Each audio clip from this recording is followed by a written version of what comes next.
હોસ્પિટલમાં heat stroke દર્દીઓ માટે એસી વોર્ડ તૈયાર। ભરૂચ સહિત સમગ્ર રાજ્યમાં ગરમીનો પારો સતત વધી રહ્યો છે। હીટ સ્ટ્રોકના કેસોમાં વધારો થવાની શક્યતાને ધ્યાનમાં રાખી રાજ્ય સરકાર દ્વારા તમામ સિવિલ હોસ્પિટલો અને સરકારી દવાખાનાઓમાં ખાસ એસી વોર્ડ ઊભા કરવાની કામગીરી હાથ ધરવામાં આવી છે, જેના ભાગરૂપે ભરૂચ સિવિલ હોસ્પિટલ ખાતે પણ હીટ સ્ટ્રોકના દર્દીઓ માટે સ્પેશિયલ એસી વોર્ડ તૈયાર કરવામાં આવ્યો છે। ઉનાળાની કાળઝાળ ગરમી વચ્ચે લોકોને આરોગ્ય સંબંધિત સમસ્યાઓનો સામનો કરવો પડી રહ્યો છે। ખાસ કરીને હીટ સ્ટ્રોકના દર્દીઓ માટે તાત્કાલિક સારવાર મળી રહે તે માટે ભરૂચ સિવિલ હોસ્પિટલ ખાતે એર કન્ડિશન વોર્ડ શરૂ કરવામાં આવ્યો છે। આ વોર્ડમાં દર્દીઓને જરૂરી સારવાર સાથે ઠંડકવાળું વાતાવરણ મળી રહે તેવી સુવિધા ઊભી કરવામાં આવી છે। હોસ્પિટલ સ્ટાફને પણ ખાસ સૂચનાઓ આપવામાં આવી છે, જેથી હીટ સ્ટ્રોકના દર્દીઓને ઝડપી અને યોગ્ય સારવાર મળી રહે।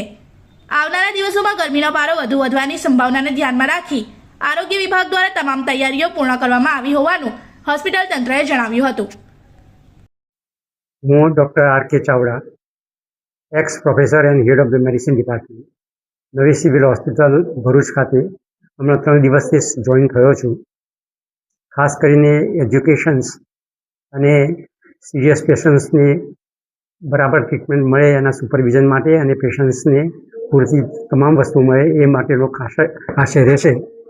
અત્યારે ઉનાળાની સિઝન હોવાથી સનસ્ટ્રોકના પેશન્ટ્સ આવવાની ખૂબ શક્યતાઓ છે।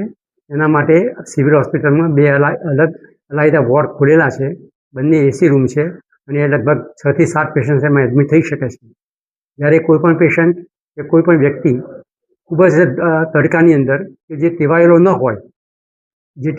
હોય એવા તડકામાં જો બહુ લાંબા સમય સુધી કામ કરે તો એને હીટ સ્ટ્રોક થતો હોય છે અને આપણે સનસ્ટ્રોક બી કહીએ છીએ।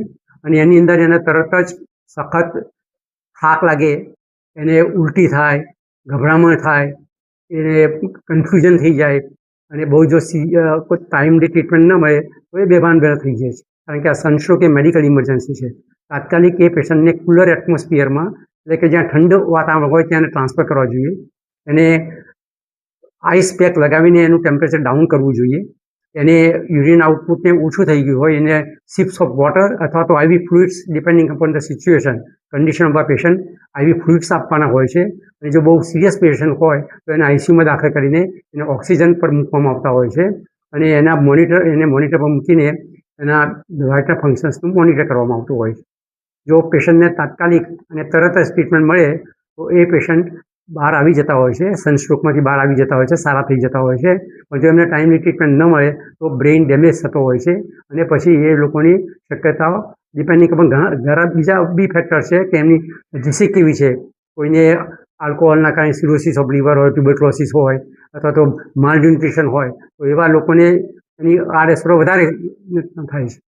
એટલે એની કોઈ સ્પેસિફિક ડ્રગ નથી, આ સનસ્ટ્રોકની કોઈ સ્પેસિફિક ડ્રગ નથી। એટલે અવેરનેસ પેશન્ટને શું સિમ્ટમ થાય છે અને શું કરવું જોઈએ એ જો પેશન્ટને અથવા તો લોકોને ખબર હોય તો આવું અટકાવી શકાય, કારણ કે 100% પ્રિવેન્ટિવ છે અને એક વખત થાય તો એ મેડિકલ ઇમરજન્સી બની જાય છે। એટલે એને તાત્કાલિક કોઈ પણ રીતે એને સારી હોસ્પિટલમાં કે જ્યાં બધી ફેસિલિટી હોય ત્યાં દાખલ થવું જોઈએ। इस वीडियो को लाइक करें, हमारे चैनल को सब्सक्राइब कर बेल आइकन जरूर प्रेस करें हमारी न्यू वीडियो सबसे पहले देखने के लिए।